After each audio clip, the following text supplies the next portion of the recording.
This is the time, folks. You can call in with your legal questions and get them answered by Attorney Charlie O'Hara. 436-1212 is the phone number. Pick it up. Give us a call. Good morning, Charlie. Good morning. Thanks for joining us today. Sure. Let's get to the phones. We have a caller waiting for you. Thanks for watching Eyewitness News. What's your question for Charlie?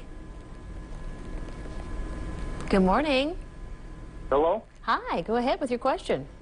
Yes, my name's Wade, and I was involved in a deer motorcycle accident last March.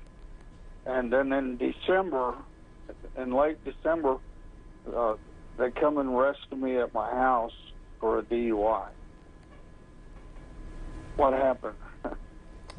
Well, I mean, actually, it's what we call the statute of limitations, and people a lot of times don't realize that. But actually, in any criminal conduct here in Kansas that's anything other than just a traffic infraction, the state has 5 years, as well as the federal government, 5 years to charge you after that happened. That's called the statute of limitations. And so, while in your case they waited a little bit less than a year, in some cases, and I have some pending right now, they may have waited 4 years. Sometimes they wait right up to the fifth year. And there's a lot of reasons. They don't have to have a good reason. If they want to test something, if there's a delay in the district attorney's office getting through the paperwork, or someone hasn't written the reports from the highway patrol or the sheriff's office or the police department, they can wait. So a lot of people right now get sent to jail and they're held for maybe 72 hours, and then they get released and they think they're not going to get charged, but maybe 6 months later they get charged. So if you're involved or might be involved in criminal conduct, there's 5 years to charge you. So most people don't realize that. Yeah. After a little while, they think they're out of the woods, and they're not necessarily. So about 5 years. It is 5 years. Okay, thanks, Charlie. And we have another caller on the line. Good morning to you. What's your question for Charlie today? Yes, I just had a question. I was wondering, because I'm going through a divorce, and it's going to be like a custody battle. I was wondering if I had a girlfriend during that time, if it would affect anything that's going on for my divorce or my custody battle.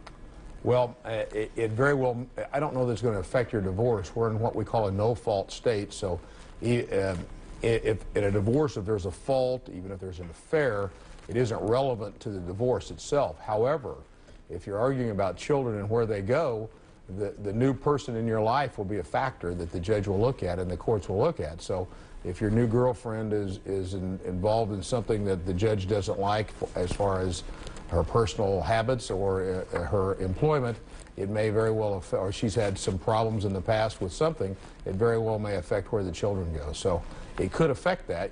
If you have an attorney, you need to talk to them about that. I sure appreciate your call, too, today on this Wednesday. If you have a question, we have a little bit of time left. 436-1212 is the number to call. Hurry up, pick up the phone, and give us a call. And, okay, we have a caller on the line. Good morning. Good morning. You have a question? I do. My question is, can bill collectors call husbands or spouses? Well, is that legal? I don't know the exact rules on that, but once they start calling you, you need to tell them to stop.